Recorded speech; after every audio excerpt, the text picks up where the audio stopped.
Jamani, hii sio hadithi kusema labda na wahadithia, toka moyoni sifichi, ukweli leo nikawaambia. Sasa ndo wanafaa naomba mnipe siku 3 tu. Vifusi vinaanza kumwaga. Mradi huu umetumia jumla milioni 356.2.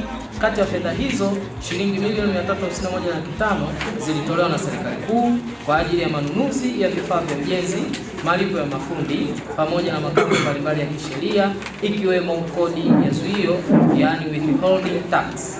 Aidha, jamii ilishiriki kwa kutoa nguvu kazi na michango mbalimbali ikiwemo kuchimba misingi ya madarasa mawili, kuchimba misingi ya jengo la utawala, kuchimba mashimo mawili ya maji taka, kuchimba mtaro wa maji. Kwa jumla mchango wa wananchi una tathmini ya shilingi milioni 4.7. Wakati tunasoma sisi tulikuwa hatuna shule nzuri kama hizi ambazo chini zina marumaru, kuna umeme, kuna madirisha mazuri, lakini sasa Mheshimiwa Daktari Samia Suluhu Hassan amebadilisha mazingira ya elimu nchini.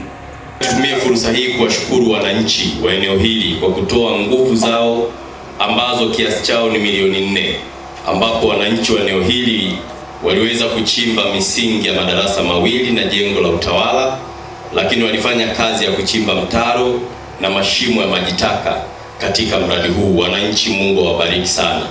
Na hiyo ni dhana njema kwamba wananchi kushirikiana na serikali katika kusukuma ajenda kubwa ya maendeleo ndani ya maeneo yetu.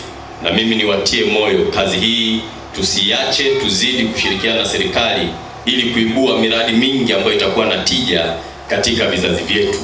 Mradi huu kwa mujibu wa taarifa una madarasa 7 ya shule ya msingi na madarasa 2 ya shule za awali, lakini una jengo moja la utawala, matundu 19 ya vyoo ambayo yako hapa. Mafanikio ya mradi: ujenzi wa shule ya awali na msingi kwa Sadala umeleta mafanikio makubwa kwa wanafunzi, wazazi, walezi na jamii kwa ujumla, ikiwa ni pamoja na: 1. Kupunguza umbali wa zaidi ya kilomita 12 ambao wanafunzi walikuwa wakitembea kwenda na kurudi shuleni. 2. Kutokomeza ajali za barabarani zilizokuwa zikiwakumba wanafunzi mara kwa mara. 3. Kuongeza utulivu na ufanisi katika ujifunzaji na ufundishaji. 4.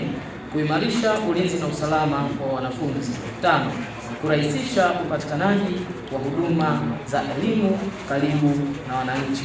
6.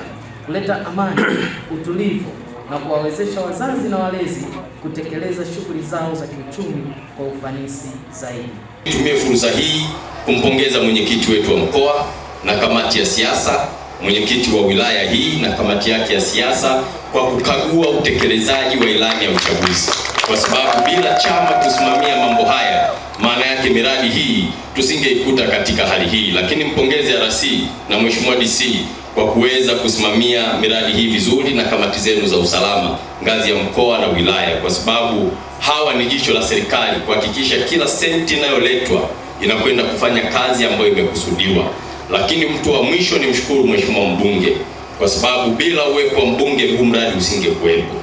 Mbunge kazi yake ni kupaza sauti ndani ya bunge, kueleza matatizo ya jimbo lake, na sashisha kazi hii anaifanya kwa uadilifu mkubwa. Watu wa Hai, mnaye kijana mwenzetu ambao maeneo mengine wanatamani wapate wabunge kama hawa na hawa wapati. Angekuwa ni mbinafsi angesema mradi huu usije hapa uende kijiji kingine, lakini kwa kuzingatia umbali wa watoto wenu wanapokwenda ajali, akasema hapana, Mheshimiwa Rais, naomba fedha watu wangu wa eneo hili waweze kupata shule bora. Wananchi, mradi mmeupenda, hamjaupenda? Basi mpigieni makofi mengi Mheshimiwa mbunge kwa kuweza kuwajibika kweli. Na mimi nikuombe Mheshimiwa mbunge, endelea kuchapa kazi. Chama cha Mapinduzi kinakuamini, umefanya kazi nzuri. Matarajio yetu ndani ya miaka 5 hili jimbo la Hai likazidi kuwe bora zaidi. Sasa nitoe wito mmoja kwa wananchi na watu tunaozunguka haya maeneo tuna wajibu wa kulinda hii miundombinu sote kwa pamoja.